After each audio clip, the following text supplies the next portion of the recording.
você abrir a sua Bíblia em Romanos capítulo 8. Se você trouxe a sua Bíblia, se não trouxe, você pode ouvir aquilo que eu vou dizer. Que bom, gente, que bom.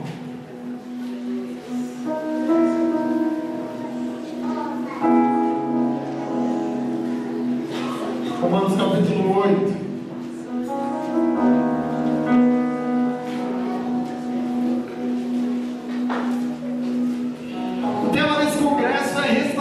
Diga comigo, restauração. Restauração! Primeiro, antes de mais nada, na verdade, fala para a pessoa que está do seu lado. Que bom que você está aqui hoje, você está muito bonito.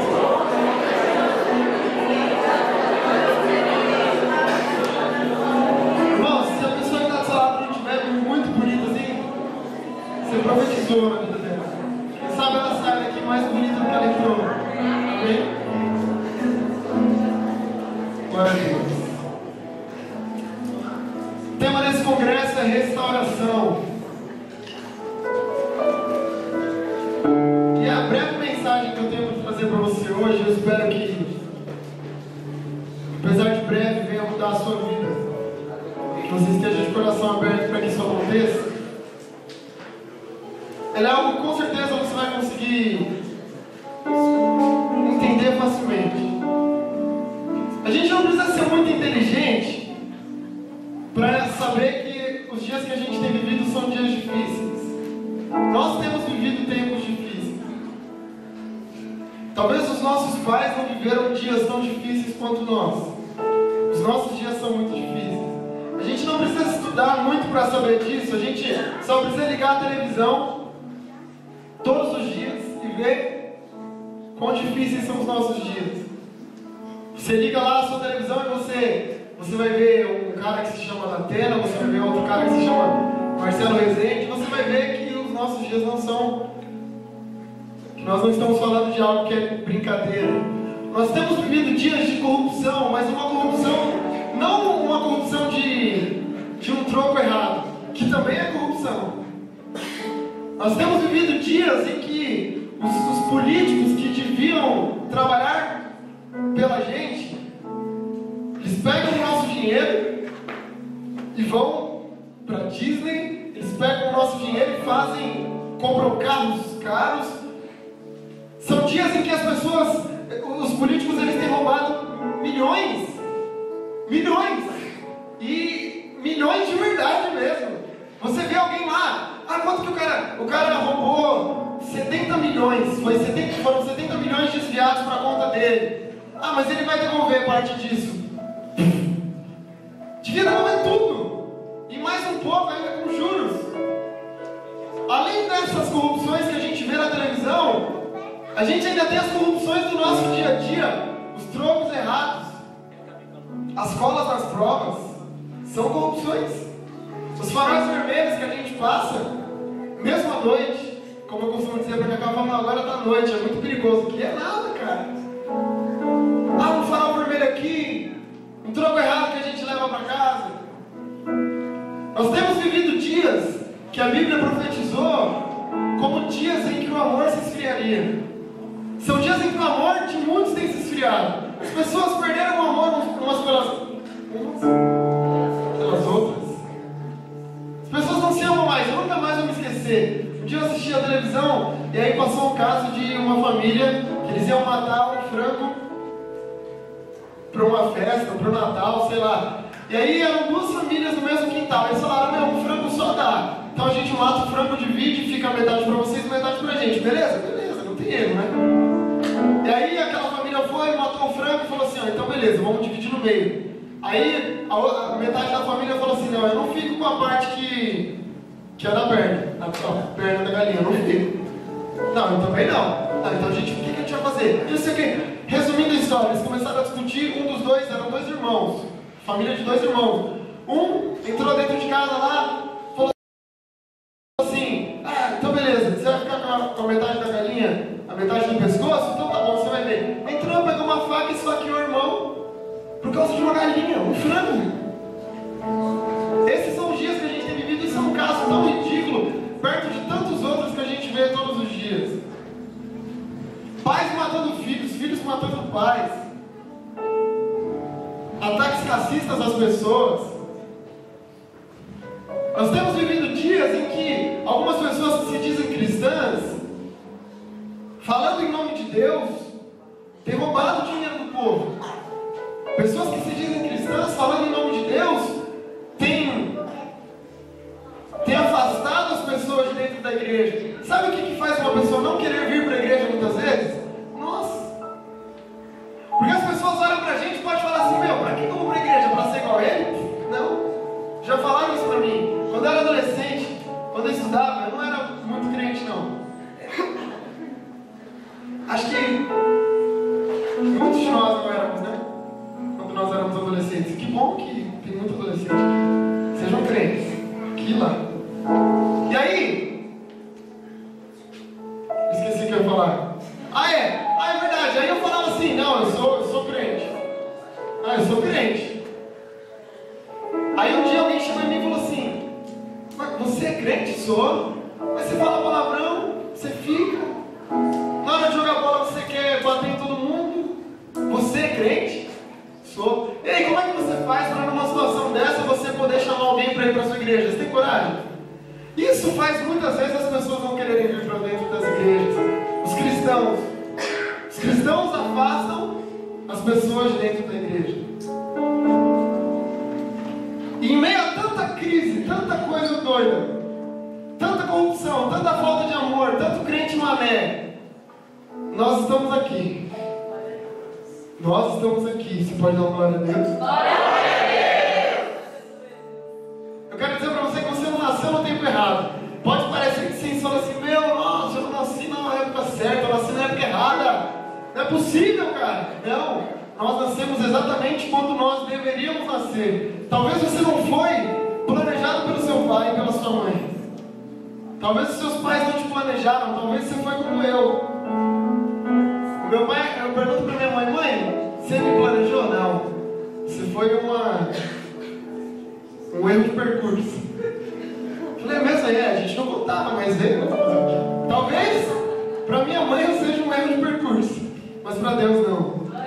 Talvez para sua mãe e para seu pai você seja um erro de percurso.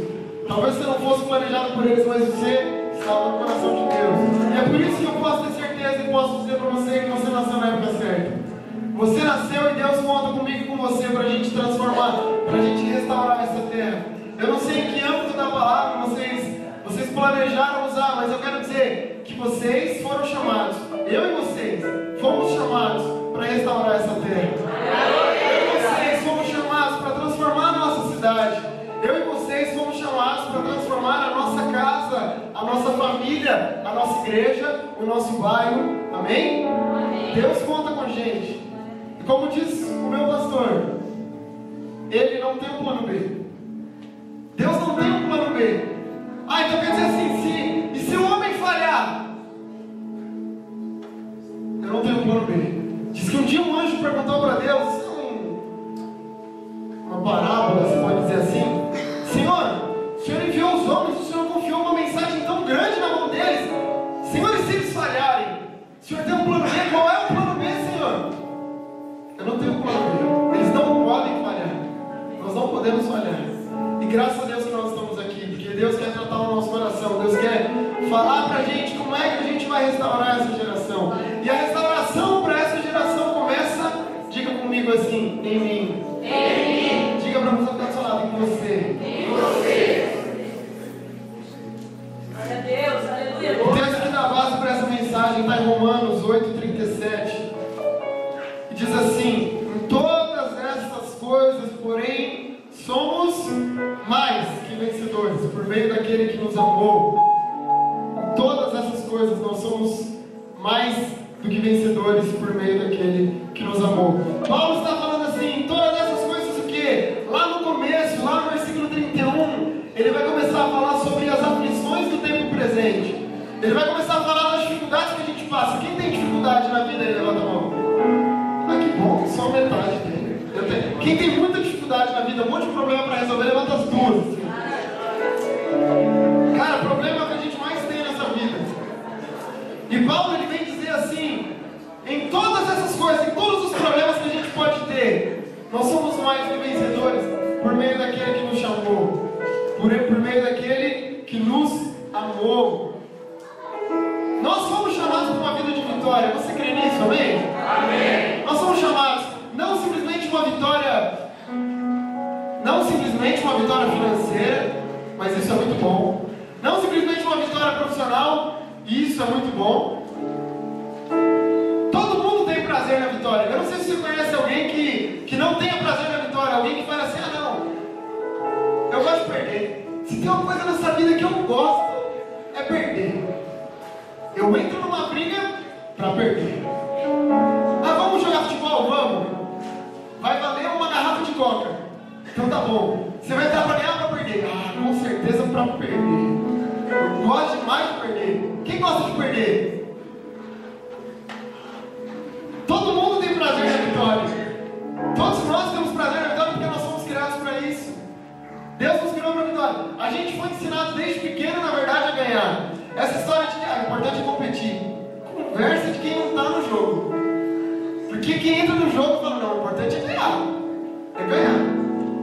Quando a gente entrou na Copa do Mundo, o Brasil, o que a gente queria? Ah, não, a gente queria mesmo ficar lá, perder da Alemanha. A gente queria. A gente tem prazer em perder, principalmente quando é de muitos gols.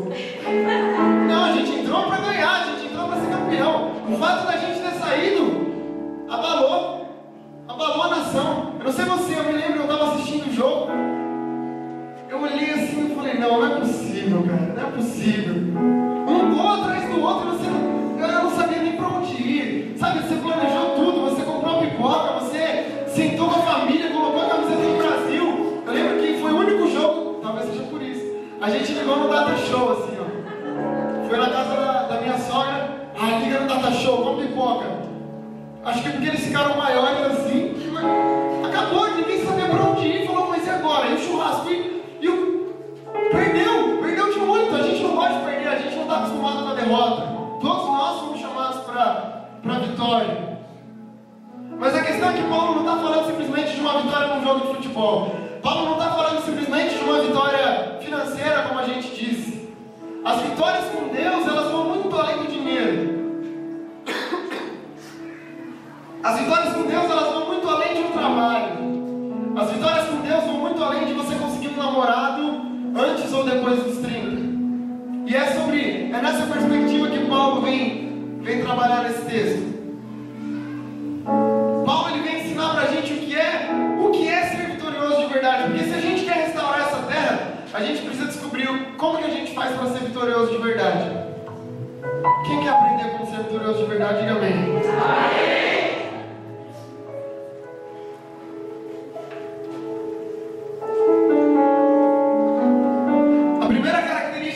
Vitorioso de verdade, de um jovem, de uma pessoa, de um homem, de uma mulher vitorioso de verdade, é que uma pessoa vitoriosa de verdade é aquela que não se envergonha do Evangelho de Cristo. Está vendo como não tem nada a ver com dinheiro? Vitorioso de verdade é aquele que não se envergonha do Evangelho de Cristo. Paulo ele vai dizer lá em Romanos 1, eu não me envergonho do Evangelho porque ele é o poder de Deus para a salvação de todo aquele que crê. Nenhuma palavra minha vai poder salvar você. Nada do que eu disser aqui vai poder salvar você. A única coisa que tem poder para salvar o homem é o Evangelho de Cristo. É a palavra de Deus.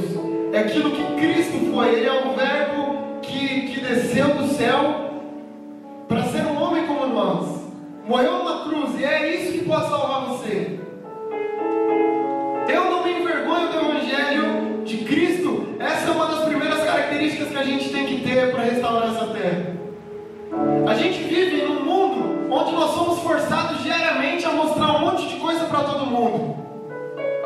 A gente quer comprar uma roupa de marca, para quê? Para a gente? Não. Para a gente. Para os outros verem. Essa é a verdade.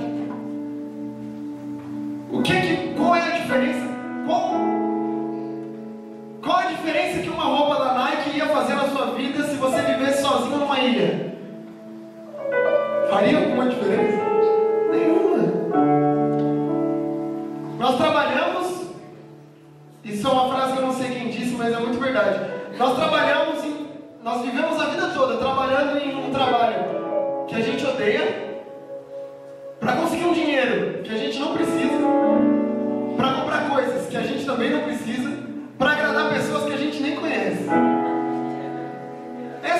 vida. Trabalhar num lugar que a gente odeia para ganhar um dinheiro que a gente não precisa, para comprar coisas que a gente também não precisa, para agradar um monte de gente que a gente não conhece.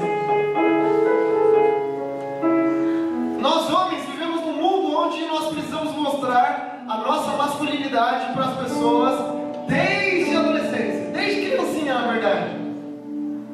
Porque senão os meninos ficam chamando, você é um gayzinho, menininha, marica.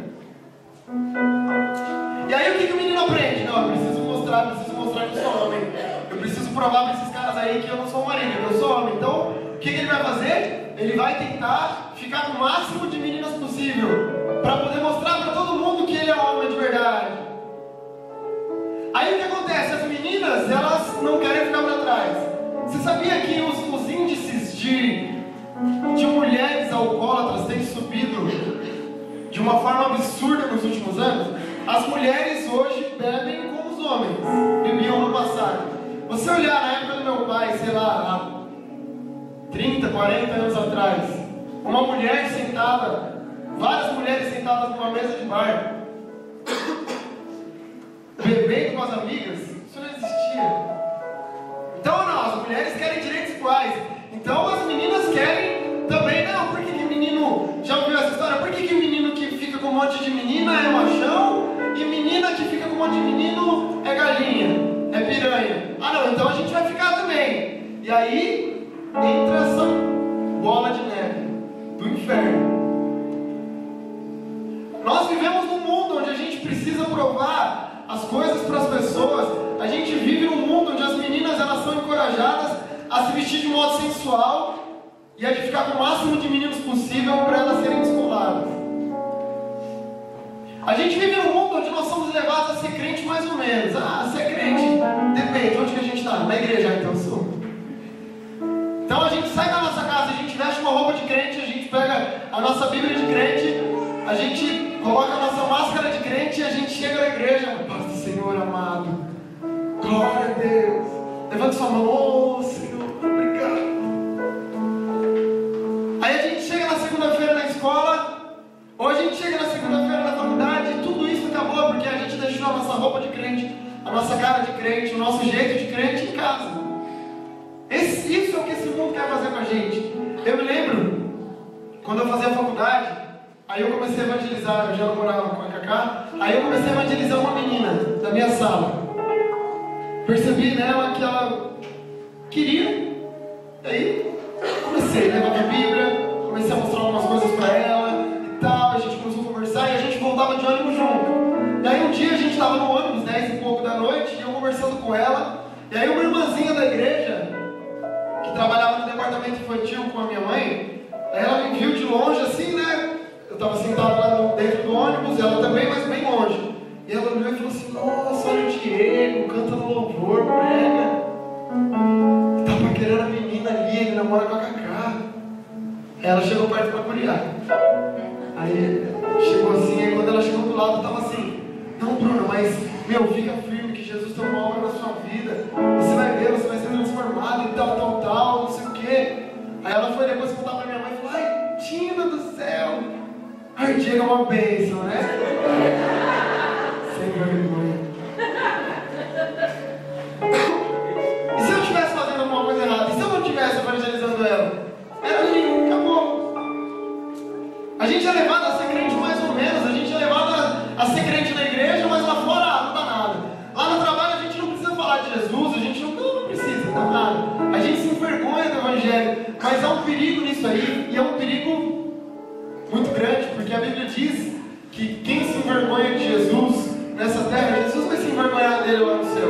Então não é uma questão de você querer vir para a igreja porque, não, ir para a igreja é coisa de careta. Então beleza, se você quiser viver todos os prazeres nessa vida, Deus te dá essa liberdade. Pode beber? Pode. Pode fumar? Pode. Pode transar? Pode. Quando você quiser. O que não pode então? Não pode ir para o céu fazendo tudo isso. Isso não pode. Aí você escolhe, você quer viver uma vida feliz aqui, uma vida de falsos prazeres aqui? Porque se o carnaval fosse bom de verdade, 3 dias de alegria, 3 dias de folia, para uma semana de luto, termina nas cinzas. Você sabe, cara. Você sabe, você que já viveu, você que está vivendo uma vida assim. Você sabe quando você termina o que você está fazendo, quando termina o cigarro, quando termina a bebida, quando acaba a balada, você volta para sua casa. É como aquele rapaz falou aqui. Acabou, cara, acabou, você sabe. Mas a Bíblia ensina, a Bíblia nos encoraja, a Bíblia nos pede que a gente não se envergonhe do Evangelho de Cristo. Que a gente não se envergonhe do Evangelho de Cristo, porque é isso que esse mundo quer. E para quem se envergonhar, Jesus vai se envergonhar também. A questão é como é que a gente tem vivido depois dos congressos? Como é que a gente tem vivido da porta para fora? Como é que a gente tem vivido quando o culto acaba? Como é que a gente tem vivido quando o louvor acaba? Como é que a gente tem vivido quando todo mundo que olha pra gente não é crente? Os gays, eles enchem a Avenida Paulista uma vez por ano numa marcha que se chama Marcha do Orgulho Gay. Eles têm orgulho disso. Eles têm orgulho de agirem como eles agem. Aí agora vem um grupo de pessoas que marcham pela maconha. Porque eles têm orgulho disso. E nós, como cristãos, a gente não pode simplesmente marchar uma vez por ano na Avenida Paulista, dizendo, a marcha para Jesus e achar que está tudo bem. Não. O nosso trabalho é muito além disso. O nosso objetivo é muito mais profundo do que um dia marchando para Jesus. Ainda que isso seja muito legal. A gente não pode se tornar a geração que os nossos pais viveram, a geração dos católicos não praticantes. A minha mãe diz que antes de se converter ela era católica. Falou, mãe, mas a senhora ia para a igreja? Não. A senhora rezava? Não. A senhora lia a Bíblia? Não. Mas a senhora era católica? Católica não praticante. O que a gente vê hoje são evangélicos não praticantes. Você é evangélico? Sou. Você vai para a igreja? Às vezes. Mas você busca viver o que a Bíblia ensina? Não, isso é careta. Aí você pegou pesado já, né? Viver o que a Bíblia ensina, não. Mas você fala de Jesus para as pessoas? Não, você é louco? O que eles vão pensar de mim? Mas você é evangélico? Sou. Não praticante. Está cheio de famoso evangélico não praticante. A gente precisa decidir nessa noite qual é o caminho que a gente vai seguir. Daqueles que não se envergonham do Evangelho de Cristo, que batem no peito e falam assim, eu sou de Jesus. Ah, mas você é careta, tá bom. Ah, você é um bobão, tá bom. Você é um tonto, tá bom. Mas eu vou pro céu. Quem vai pro céu?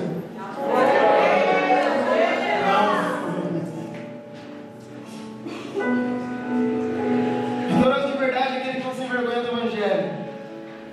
Vitorioso de verdade, em segundo lugar, é aquele que sabe que está nessa vida de passagem. É aquele que sabe que essa vida tem um prazo de validade. Eu não sei se você já conheceu alguém que morreu, se você já conheceu alguém que morreu muito cedo. Também não sei se você já conheceu alguém que morreu muito tarde. Mas a ideia que nós temos é que todos nós vamos morrer muito tarde, amém? Graças a Deus. 2 Coríntios capítulo 4 fala assim, Paulo fala assim, nós não nos atentamos às coisas que se veem, porque as coisas que se veem são temporais, são transitórias, as que não se veem são eternas. Rick Warren vem dizer no livro Uma Vida com Propósito que a vida é uma atribuição temporária. Olhe para mim, em nome de Jesus, você que pensa que vai viver nessa terra por muitos e muitos e muitos anos, você que pensa que, não, eu preciso trabalhar, eu preciso ganhar dinheiro, eu preciso comprar uma casa para conseguir colocar de aluguel, para conseguir ter um futuro melhor, uma aposentadoria tranquila. Brother, essa vida vai passar. Graças a Deus. E a Bíblia diz que para onde a gente vai, para onde a gente vai, se comparado com o lugar onde nós vamos, para onde nós fomos criados, porque a Bíblia diz que Deus colocou a eternidade no coração de cada homem, e é por isso que a gente nunca vai ficar satisfeito com essa vida. E aí a vida comparada à eternidade, ela é um traço muito pequeno. E o que acontece é que nós temos nos apegado muito a esse traço. A gente acha que tudo, a eternidade se resume aqui. E há um risco quando a gente pensa assim. Porque a gente corre o risco de querer plantar aqui e não, eu quero aqui, eu quero o meu prazer aqui, eu quero viver feliz aqui. Eu determino que eu vou ser feliz aqui. E você não pode passar por luta porque Deus te chamou para viver na perfeição. Não, isso não é para aqui. Você não foi criado para ser eterno aqui, você foi criado para ser eterno no céu. A nossa pátria é no céu. Nós somos chamados para um lugar muito maior do que aqui. Nós estamos nessa terra de passagem e glória a Deus por isso. Um dia nós vamos fechar os nossos olhos e isso não pode causar na gente espanto. Esse é o caminho. Minha avó dizia, para morrer só basta estar vivo. Pode ser que a gente não termine essa mensagem aqui. Pode ser que eu caia aqui no chão duro e ainda bem que eu sou levinho. Vocês têm que me levar correndo. Talvez não dê tempo, talvez alguém saia daqui. Quem sabe? O que a gente não pode é se apegar a essa vida. Para ser vitorioso de verdade, a gente tem que saber que essa terra é passageira. Fala para a pessoa que está do seu lado. Essa terra é passageira.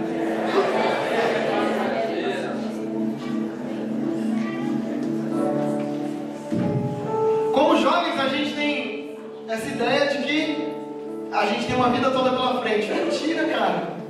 Mentira. Quantos são os casos todos os dias de jovens que morrem, bala perdida, morre de ataque cardíaco, sei lá, cara. Morre de tanto comer no McDonald's. Para com essa vida de comer no McDonald's, que isso vai te matar. Além de engordar, mata. Davi, ele vem dizer no Salmo 39, Senhor, não me deixe esquecer de quão breve é a minha vida na terra. Não me deixe esquecer que essa vida aqui vai passar. Eu não quero viver para essa vida. Eu não quero gastar toda a minha energia para ser alguém totalmente satisfeito aqui, porque isso é impossível. O que a gente tem visto são pessoas que se matam, que fazem de tudo pelo prazer dessa terra. Eu não estou dizendo com isso que você não tem que estudar é importante. Eu não estou dizendo com isso que você não tem que se formar na faculdade, que você não tem que conseguir um bom emprego, que você não tem que formar uma família. Mas essa terra aqui, ela não pode ocupar o espaço que a eternidade tem que ocupar no nosso coração. Deus nos criou para a eternidade, para quando a gente partir dessa terra, há vida depois da morte, sim. Quando nós fechamos os nossos olhos aqui, a Bíblia diz que a gente vai abrir os nossos olhos em outro lugar, ou no céu ou no inferno. Então a gente gasta muito tempo nessa vida para conseguir dinheiro, quando na verdade o mais importante é gastar tempo nessa vida para determinar onde nós vamos passar a eternidade, ou no céu ou no inferno. Nós precisamos nos lembrar disso. Nós fomos colocados aqui com um propósito. A gente precisa encarar isso e descobrir se a gente acredita nisso mesmo.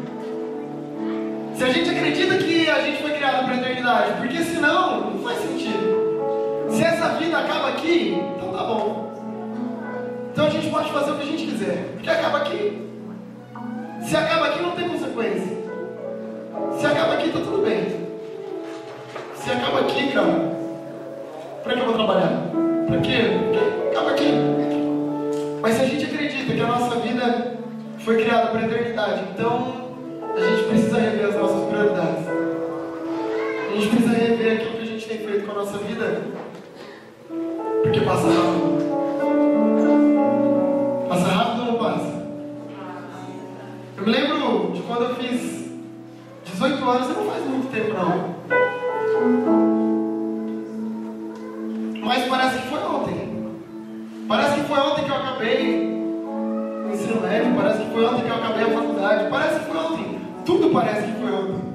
Parece que foi ontem que o Brasil perdeu a Copa, né? Mas já faz bastante tempo. Nunca se esqueça, essa terra não é o seu lar. Você pode falar isso para a pessoa que está do seu lado, essa terra não é o seu lar.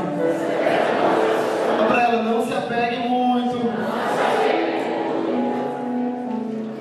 Vai passar. Terceiro lugar, vitorioso de verdade. Essa aqui é uma verdade que não muda. Essa é a mesma verdade desde a época dos nossos pais. Essa é a mesma verdade desde a época de Moisés até hoje, e não muda. Terceiro lugar, as pessoas que são vitoriosas de verdade. Um jovem vitorioso de verdade é aquele que sabe que santidade é prioridade. Santidade é prioridade. Meu, o mundo muda, as coisas mudam, o santidade continua sendo prioridade. A Bíblia diz, Diego, o que é santidade? Santidade é você ser e buscar ser todos os dias, porque santidade é um processo, ser separado das coisas desse mundo e mais íntimo daquilo que a Bíblia pede para que você faça. Isso é santidade. Hebreus 12:14 fala assim: esforcem-se para serem santos, pois sem santidade ninguém verá o Senhor. Esforcem-se para serem santos, pois sem santidade ninguém verá o Senhor. Esses santos aqui não é o time que ganhou do Corinthians, tá bom? Não fique muito feliz, você que é santista. Que isso aí passa também. Essa fase passa. Passa ou não passa, Marcos? Graças a Deus que passa.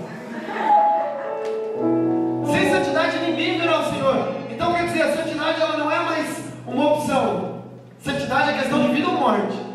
Você escolhe. Ou você é santo e você vive, ou você não é santo e você morre eternamente. Santidade é caso de vida ou morte.